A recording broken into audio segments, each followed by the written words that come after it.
ça en changement. Donc là, je vais résumer 50 ans de recherche en psychologie cognitive en une image. C'est ça. J'appelle ça, c'est la volonté. Elle est toute petite et elle est finie. On ne peut pas faire grand chose.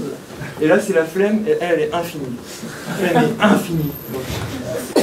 On ne peut pas vaincre la flemme avec de la volonté brute. Ça ne marche pas. C'est David contre Goliath. Une première technique toute bête pour vaincre la procrastination. Comment se mettre à travailler même quand on n'a pas envie.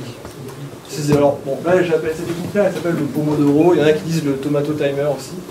Donc ça, en fait, c'est assez simple. Vous n'avez besoin que d'un timer, en fait. Et l'idée, c'est de décider d'une tâche à effectuer. Par exemple, je dois réaliser cet examen très difficile et je n'ai absolument rien compris au cours.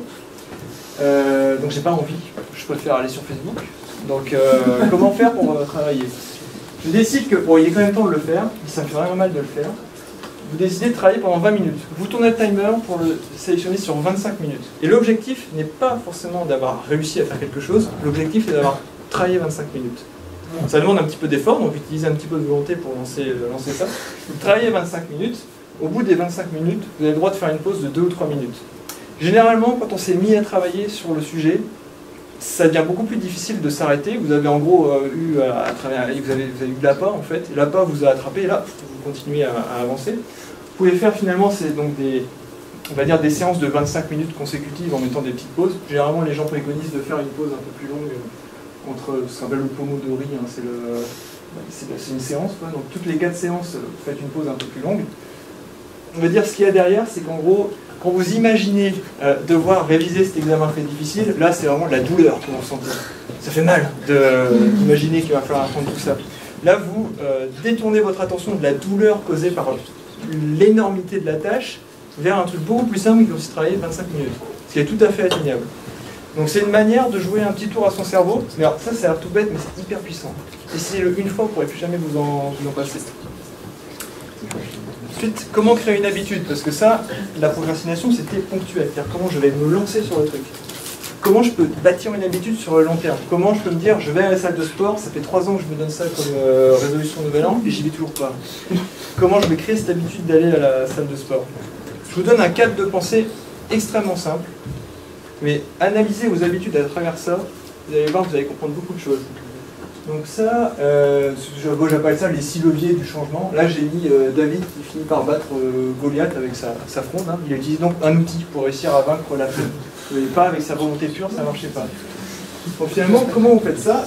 Pour le changement, on va dire qu'il y a deux aspects qui vont rentrer en compte. C'est votre motivation et votre capacité à effectuer le changement. Et ça pourrait être décliné sur 3 niveaux, personnel, social et structurel. Donc je vais vous faire un exemple. Là, par exemple, le changement, c'est adopter une alimentation équilibrée. Ça nous intéresse tous. Donc déjà, ce qu'il faut, c'est avoir la motivation personnelle d'adopter une alimentation équilibrée. Pourquoi? Je veux une meilleure longévité, je veux me sentir mieux. Donc il faut le vouloir au niveau personnel. Il faut aussi le pouvoir, c'est-à-dire savoir ce que c'est qu'une alimentation équilibrée. Si on ne sait pas, il faut se renseigner, connaître les composantes de l'alimentation équilibrée, donc c'est lié à la connaissance. Généralement, ça on s'en doute. Le problème, c'est que ça ne fait que 2 leviers pour créer le changement, c'est difficile.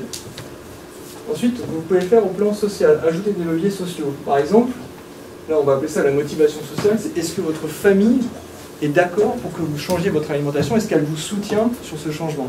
Ça va faire beaucoup.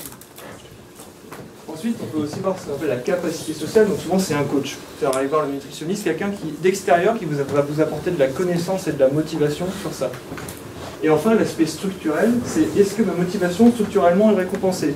Alors, ok, je fais ce régime, je mange bien, je mange une alimentation équilibrée, mais de temps en temps je peux prendre un petit gâteau, parce que c'est bon quand même. Donc il faut quelques récompenses aussi pour permettre à l'habitude de se créer. Et ensuite, il y a la composante, on va dire, structurelle, la capacité structurelle, donc environnementale. Dire si vous voulez manger équilibré et que chez vous il n'y a que des chips,